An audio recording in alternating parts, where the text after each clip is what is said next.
Despite what some might tell you, it's not actually so bad to work in this field. Sure, some of the elderly can be difficult at times, and like any other job, this one has its stomach-churning moments. But most of them are sweethearts. All it takes is some compassion and patience to break through to them. So yeah, I mostly love this job. I wouldn't give it up if I could help it. The only part one don't like are the occasional confessions from some of the patients. They say that people can feel their ends nearing, and after a few years working this job, I've come to believe that. Some of them have no one else, no family or friends left, so they air their dirty laundry, so to say, in front of us nurses. Most of the time, it's pretty mild stuff. Old Gregory cheated on his wife in their 30s, Larry used to be into hardcore BDSM, Lisa stole from her company for a while. Stuff you don't necessarily expect, but that doesn't surprise you in hindsight. Other times, it borders on disturbing. Jenkins had a bar fight and ran away, and to this day he's not sure if the other guy survived. Sasha had an abortion on her own, without telling her boyfriend at the time that she was even pregnant. Sierra abandoned her family, running away in the night to start a new life, and seeing the missing person posters ate her up inside. That's the kind of stuff that gets under my skin, but I can at least understand where they're coming from. I can sympathize, even if I don't condone their actions. But then, there are the monsters. The ones that have committed truly atrocious deeds, and their confessions keep me up at night. Julia, the sweetest old lady you'd ever meet, gaslit her husband into suicide to cash out his life insurance. Freddie helped burn an entire village back in the Vietnam War, basking in the flames and the screams of the dying. Sally abused her child growing up, to the point it caused a myriad of developmental problems. Mind you, I haven't been there myself for all of those confessions. Us nurses tend to share, morbid as it might sound. Go ahead and judge if you want, but we didn't ask for those burdens to be placed on our shoulders, and we'll seek relief wherever we can find it. Most of the time it's just innocent gossip, the you won't believe what Gus used to do when he was young type. Other times there are tears and silent cries in the break room, stone-cold expressions and a pressing atmosphere, not a hint of levity to go around. But such is life in this field. Most of us have learned to live with it, and those who couldn't walked away. I myself am in the first camp, and I don't think last night will change my mind. Anyway, I'm getting ahead of myself. You need some context in order to make heads or tails of this. It all started with Parker, so I should too. He's a bitter old man. No way to sugarcoat it. A tough nut to crack, rage and hatred for everyone and everything simmering under the surface at all times. He's the type of person that won't be satisfied until your parade is soaked to the bone in rain. He's been here since before I was hired, so the other nurses warned me about him from day one. God help you if you have to interact with him. He can ruin your entire week just by opening his mouth, they told me. I didn't take them seriously, thinking he couldn't be that bad. Spoiler alert, he was, but not in the ways you'd expect. He didn't get physically violent like some of the other elderly, he didn't fling shit and piss-soaked diapers at us, he flung words. But he knew how to make them cut, and cut deep. Our first interaction happened when I had to check up on him and make sure he took his medicine. It was a nice evening, and I found old man Parker in his room, lounging in his recliner. He faced towards the windows, back to the door, and he didn't bother to turn around and look at me when I entered. "Good evening, Mr. Parker," I greeted. "Hey, fresh meat," he spat, a response laced with spite. I gritted my teeth and tried to sound polite when I answered. "My name is Jessica, but..."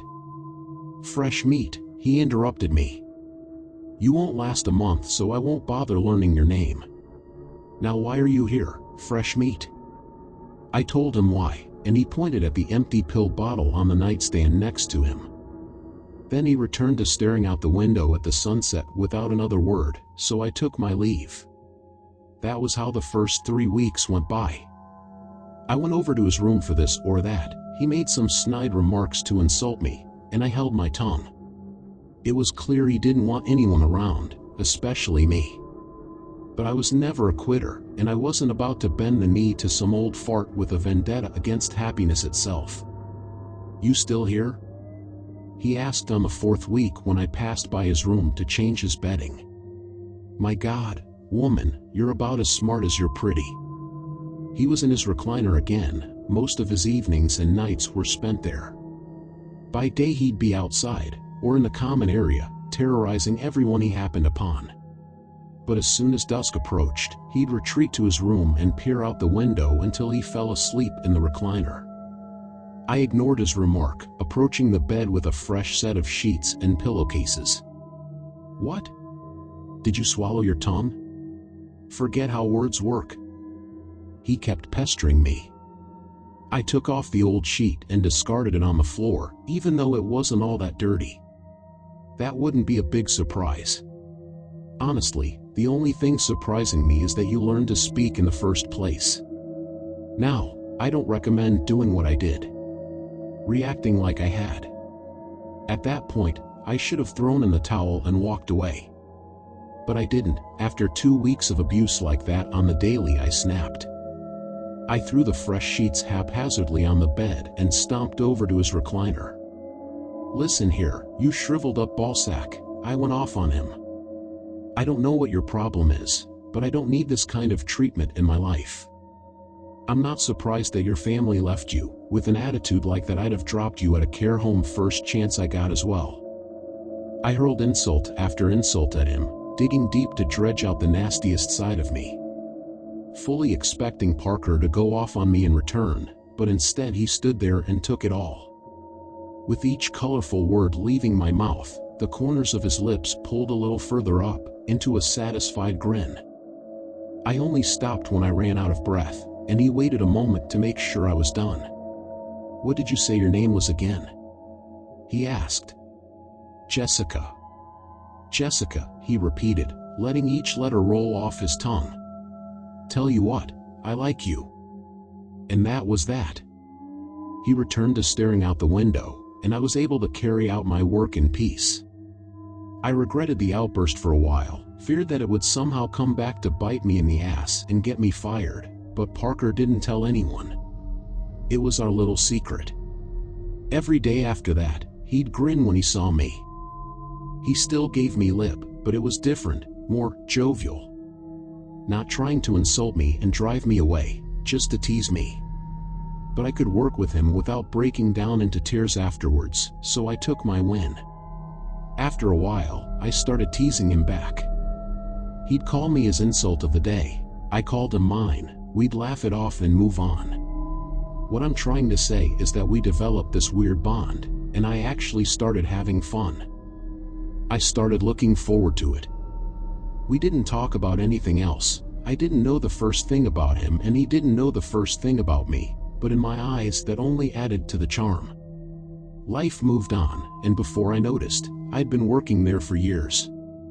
Rumors about Parker abounded. Everyone had their theories and beliefs, but I couldn't confirm or deny any of them. The man was still as much of a mystery to me as he'd been on the first day. Then one day about a month ago, things started to change. He'd make less comments. He spent more and more time in his room, isolating from everyone. Parker had always been very self-sufficient for someone his age, but he started needing help with things and I could see it killed him on the inside. I didn't mind, that was what I was getting paid for, but the man had his pride. He refused to be seen by a medic and get treatment, so we all expected him to kick the bucket soon. A prospect that made most everyone in that care home happy, but I for one dreaded it. Even so, I knew better than to try and talk to him about it. One evening, before I went home, I checked on him. Parker was in his usual spot in the recliner, drapes drawn aside and window wide open. The sun was already gone, sunken below the horizon, painting it red as night creeped in. He didn't acknowledge my presence, not until I stopped next to him. "Hey, Jessica," he greeted, his voice a low rumble. I nearly went for a "hey, fart bone," but the sound of my name and the way that he said it gave me pause. For the first time in the many years I'd known him, He sounded serious for once. A pit of dread formed in my stomach.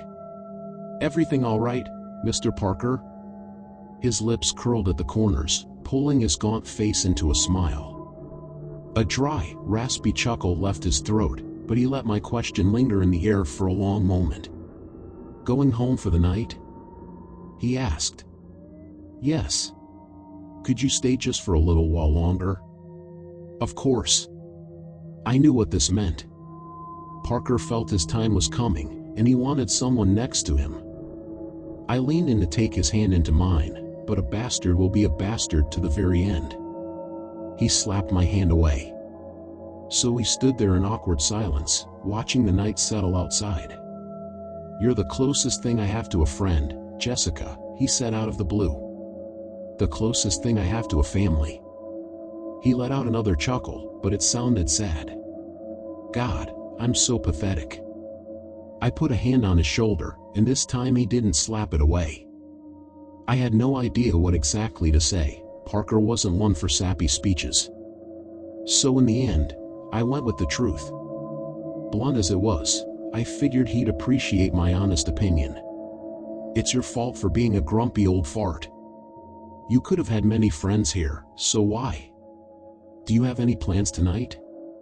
he asked, and I nodded a no. "Then, can I answer your question with a story?" "Sure." He shifted in the recliner, biding his time as he searched for the right words. I'd seen it all before in others. They think themselves ready to open up until the time comes to actually do it. With a sigh, he resigned himself to the situation and started speaking. Parker was born in a small town in the 1940s, right off the back of the Second World War. He had an older brother and a father, neither of which he remembers. The first died of some disease as a child, and the second got drafted and died overseas while Parker was still a baby. That left his mother alone to raise him, but they weren't the only ones struggling to make ends meet in that town. Most everyone else did too. Life back then was harsh, especially for isolated communities like theirs. But I had a decent enough childhood, Parker assured me. My mother did her best, working herself to the bone and going hungry most nights to make sure I wouldn't. He took a short pause, prying his gaze away from the window to make eye contact with me. I could tell he was uncomfortable. Dwelling on the past brought him a great deal of anguish. But he looked away from me after a long moment, back at the dark world outside, and continued speaking. Despite his mother's best efforts, his childhood was short-lived. Parker had to grow up fast, to become dependable, to help around the house and find work. It wasn't that uncommon back then. Kids as young as 8 or 9 working shoulder to shoulder with the adults. We didn't have much of a choice. Things such as getting an education or waiting until they were adults, those were little more than pipe dreams. But luckily, Parker was big for someone his age. At only 10, he was taller and stronger than his 15-year-old friends. He could handle his manual labor, and having an extra set of hands to go around, a second breadwinner, did wonders for their household. I still remembered getting my first ever pay, he said with a sad smile. A small sum, but I was proud. Mother wanted me to spend it on myself, to get something nice, but I didn't. I bought a sack of flour for her to make bread out of, and I used the fabric to make myself a new pair of shorts. I'm so sorry, I stuttered. Yeah, me too. But time went on. Parker kept working throughout the years, living life one day at a time. Trouble was never far off, but he faced it head-on. The adults always tried to shortchange him for his work, and other kids tried to bully him out of his meager earnings regularly. The first time that happened, I came home empty-handed with a broken nose and a busted lip, he said bitterly. 5 of them ganged up on me. It was a dog-eat-dog world back then. When he was about 13, and his mother brought home a new man, Parker hoped for a change. A chance for him to have a father, a role model, someone to teach him how to be a man himself. He thought life would get easier. How wrong I was, he said. That man was an alcoholic abuser. Parker and his mother found out as much soon enough. her sooner than him, but he saw the signs. Even though he still worked and brought his earnings home, food was suddenly in short supply. His mother always had bruises she tried to hide, and his stepfather was always drunk. When I returned home beaten up again by the older kids, I was hopeful for once. I thought he'd go out there and do something about it. And he didn't? I asked with hesitation. Parker huffed. He beat me up as well for being a sissy, in his own words. It better not happen again, you hear me? He said that the next time I come home empty-handed, he'd show me real hell. Why didn't you run away? Or get the authorities involved? Run away? Where to? Parker answered. And the authorities didn't give a shit. He kept enduring the abuse, for the sake of his mother. Couldn't leave her all alone with his stepfather. But it escalated gradually. Soon enough, his stepfather would take Parker's money outright. Then he'd beat his mother out in the open. It wasn't long until he raised his hand at me on the regular, Parker said. But it kept my mother safe, so I endured it. On the nights I'd get beaten up, she was safe. And those nights only got more common as time went on. At first, Parker would get beaten up for stepping in, taking the place of his mother. Then he'd get beaten up for not bringing enough money home, then for no reason at all. At some point, I couldn't take it anymore. I snapped, Parker admitted. The other kids stole my money again, and I was afraid to go home that night. Afraid of what he'd do to me. So I ran off into the woods, looking for a place to sleep. And instead, I found this old well. Old well? I asked, not sure what it had to do with anything up to that point. Old well, Parker confirmed. You know, a hole in the ground for people to get drinking water. I know what a well is. At any rate, he found this old well. A dilapidated thing, long out of use and in serious disrepair. Parker nearly fell down into it when he leaned over the edge to peer down. He threw a pebble into it, but it never landed.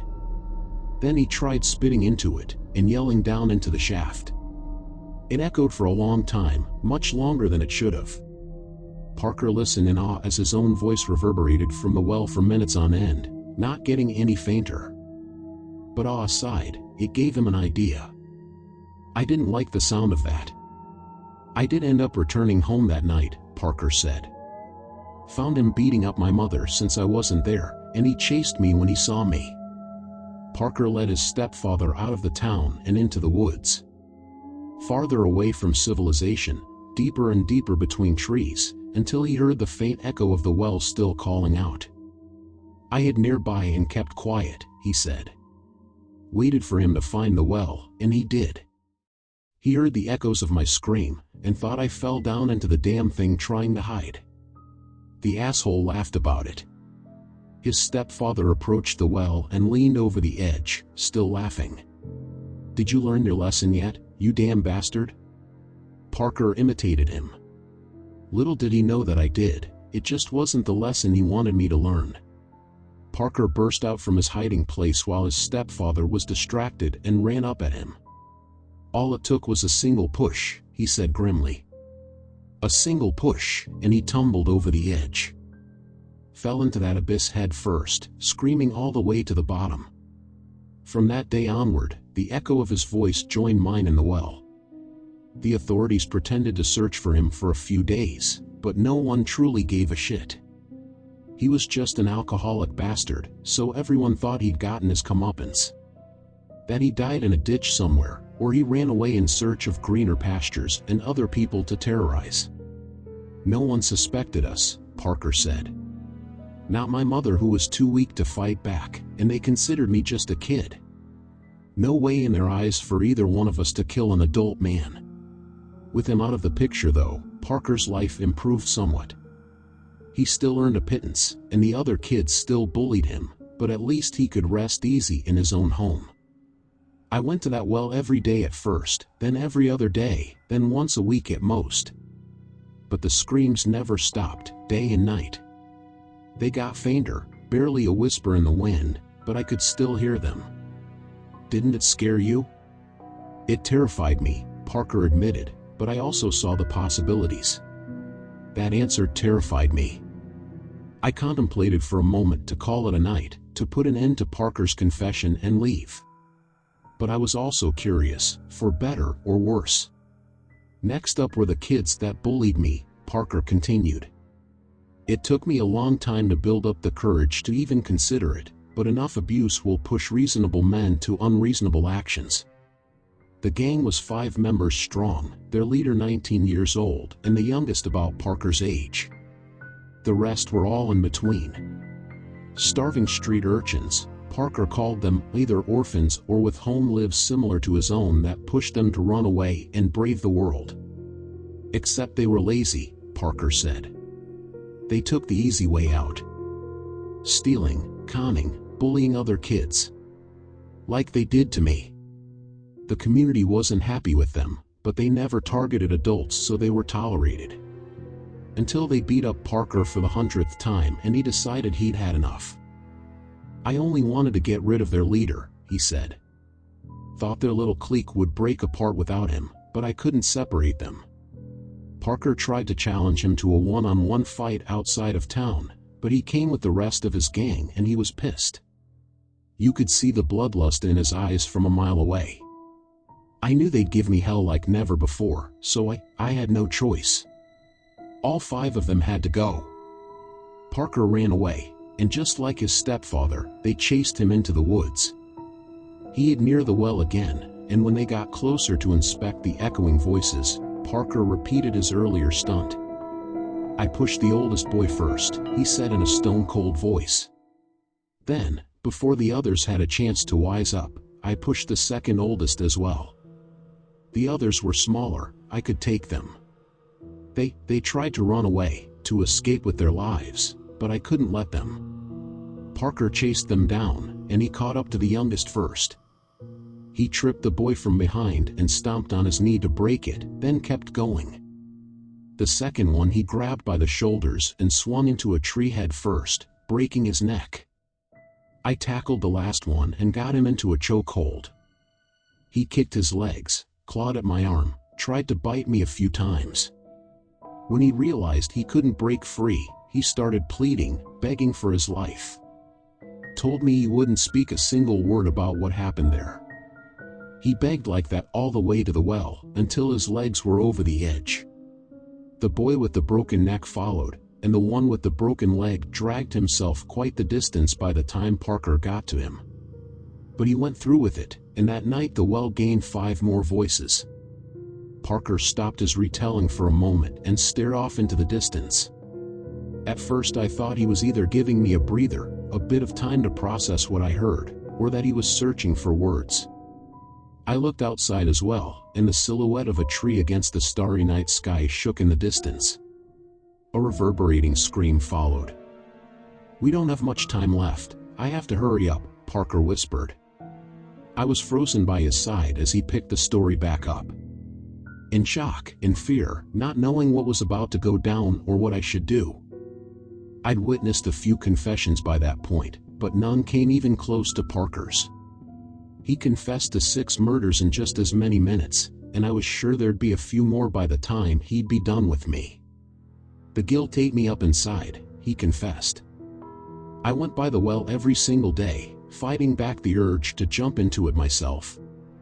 No one missed those kids, and no one in the community blamed Parker. He wasn't the only one getting bullied by them, and on some level everyone was glad they were gone. One less problem in their lives, so they were happy to pretend the 5 ran off somewhere to carry out bigger heists.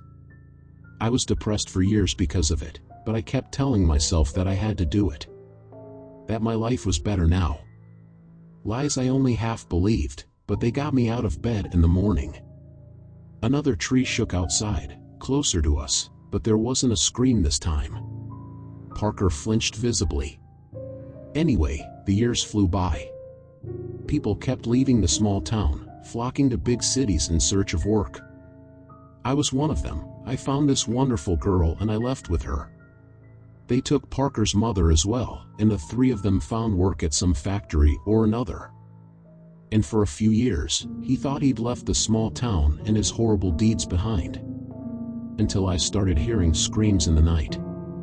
Voices I recognized. I thought I was imagining it at first. I tried to convince myself it was nothing more than me just going insane with guilt. Another tree shook outside, followed by a howl. And let me guess, it was all too real. Parker nodded his head. My mother went missing one evening, and we never found her. The big city police took it a bit more seriously, but they couldn't dig up a single lead. No witnesses, no suspects, nothing. But Parker knew exactly where to find her, or what was left of her. After a long trip back to his hometown and a trek through the woods, his worst fears were confirmed. His mother's voice joined the tortured chorus in the well. I broke down right then and there. Cried in that forest by myself all night long. It was supposed to be me, not her. He returned home though, if only for the sake of his girlfriend and soon-to-be wife. She was pregnant, they'd soon have their first child, and Parker wanted a better life for them than he'd had growing up. He'd be there for his kids, there for his wife, there to make sure they'd be alright. They got married with little fanfare, few friends, and even fewer family members for a proper wedding, and their child was born a couple of months later. The most beautiful baby girl in the world, Parker explained with a glint in his eyes. Holding her, hearing her crying, it was all I ever wanted. Enough to justify everything I'd done and been through in a heartbeat. Another tree shook outside, and something took contour in the underbrush at the edge of the property. I let out a yelp, and Parker reached for me. He grabbed my forearm and held me steady as I tried to back away. "We still have a few minutes," he said calmly. "And don't worry, it's not here for you. You're safe." He proceeded with the rest of his story, and I had to try my damned hardest to divide my attention between him and whatever was out there. I treasured every moment with my wife and daughter, but you know how these things go. She grew up in a heartbeat. Before I realized it, she spoke her first words, took her first steps, moments I couldn't be prouder of as a father. The thing bellowed, a guttural sound that rattled my bones. Dying animal was my first thought, a coyote getting murdered or a fox going into heat. It took a step forward, into the faint circle of light surrounding the care home, and I saw a human face. Then another one, and another one, contorted in agony and held together to form a gigantic head. Then that thing returned once more, Parker said, raising a hand to point at the advancing beast. More cries in the night, more screams and howls. I knew what it wanted, but I couldn't let it have me or my family. Another step brought its neck and torso into view. Pulsing muscles criss-crossing each other at random, skin stretched until it pulled taut, dozens of human arms jutting out of it in random places. Its myriad of eyes moved every which way, scanning, searching. I knew I had to do something before it was too late. To either get rid of it or appease it. And I knew what it wanted. "What?" I asked, stuttering and shaking with fear. "People. Bodies. Victims," Parker answered. "More of them." I opened up its appetite and now it was hungry. If I didn't give it what it wanted, it would get it itself. Take my world from me. I didn't want to do it. I tried to talk myself out of it up until the very last moment. But I was pressed for time and worried sick for my family, so I went back to the town. For a moment, I wished my eyes could do the same thing the creatures did.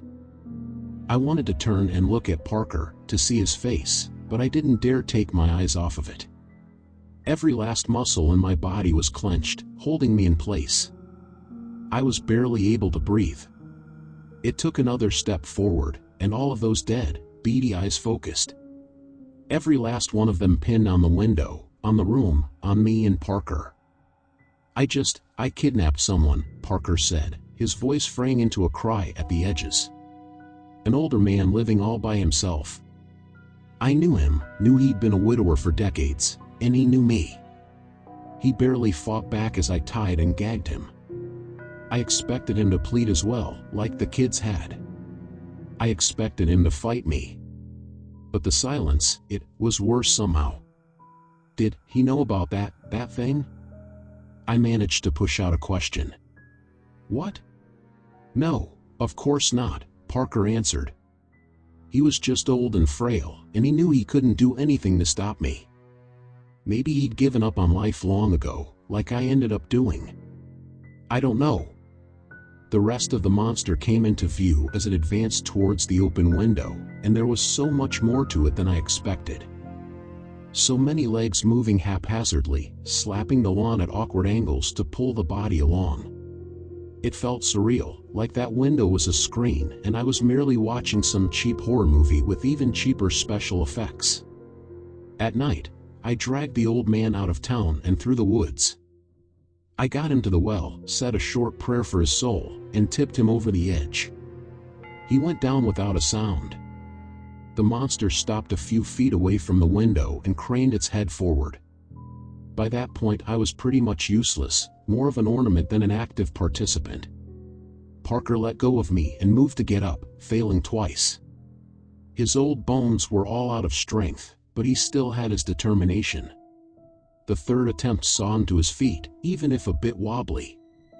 I returned to my wife and daughter after that, he said, taking a step towards the window, and all was fine for a while. Seeing her smile growing up, having her by my side, it kept the guilt at bay. She was my world, and I was ready to do anything to keep my world from crumbling. The monster cooed. One of its many faces moved across its skin, pushing against the rest, until it got to the forefront. A wide smile took over its lips, replacing the agonized expression. The next time the screams returned, I knew what I had to do. Knew what the rest of my life would be like, what sins I had to commit. Every few years, I'd return to that cursed town, kidnap someone in the dead of night, and throw them into the well. The smile on the face at the forefront only grew wider, but the rest didn't match. They started whispering aggressively, their voices merging as they got louder. I kept at it until my daughter grew up. Until she found a boy she wanted to marry and moved out. Until everyone left that town behind, to be an empty shell for the forest to retake. And I called it a job well done. I thought my daughter was safe and I could finally let the monster take me. That I'd finally atone for all of my sins. Parker closed the gap to the window, and so did the monster. It pushed its many arms into the room, hands both big and small grasping at the air as they tried to reach him. And what happened to her? I asked. The question felt strange coming up my throat and leaving my mouth, like it was uttered by someone a million miles away, completely detached from the situation. Parker extended one of his arms, but paused and turned to face me. What do you think happened, Jessica? He asked in a somber voice. What do you think pushed me on the run for the rest of my life? Made me grow weary of approaching people and making friends? I held back the answer, if only because I had one more question. Why tell me all of this? Parker smirked. The same mischievous, shit-eating grin I'd gotten used to from him. 'Cause I'm a selfish old bastard, he said matter-of-factly. I wanted at least one person to know and maybe miss me. And now you do. He took the final step that brought him within the monster's reach, and it got a hold of his arm with 100 fingers. The many eyes looked past Parker, directly at me. Thank you, Jessica, Parker said, his back to me. You can leave now, that would be best. I didn't argue with him on that. I slowly walked backwards towards the door. My head was heavy, mind spinning, and my legs felt like unsteady stilts 100 feet long. But I did it. I reached the door, backed out into the corridor, and closed it gently. Parker watched me the whole time, a peaceful smile on his lips until the latch clicked. The rest of the night was a blur. I wandered to the break room with tears streaming down my face, but I didn't even realize I was crying until I tried to light a cigarette and a tear fell on it. My hands shook like an earthquake, as did the rest of me. I smoked about half the pack, waiting and praying for that thing to leave so I could too. A couple of hours later, I finally built up the courage to bolt it out of the care home into my car. I drove home in a haze, eyes darting at every little movement, and I didn't manage to sleep a wink until the break of dawn. But I returned to the care home for my next shift, looking like a ghost. Police was there, interrogating everyone about Parker's disappearance, and I lied to them. Couldn't possibly tell them the truth, not when I don't even know where that damned well is. So yeah, I lied until they left me alone. I lied until they packed in their car and drove off. Everyone else is awfully happy that Parker is finally gone, and I stand out among them like a sore thumb. Sitting in his recliner, writing this as sunset approaches, I realized he was right on both accounts. He was a selfish old bastard, and he left behind someone who misses him. Picture in your mind something you've seen recently that disturbed you. It can be a stain on your favorite shirt, or a scratch on your new car. Just close your eyes and try to picture an unpleasant image.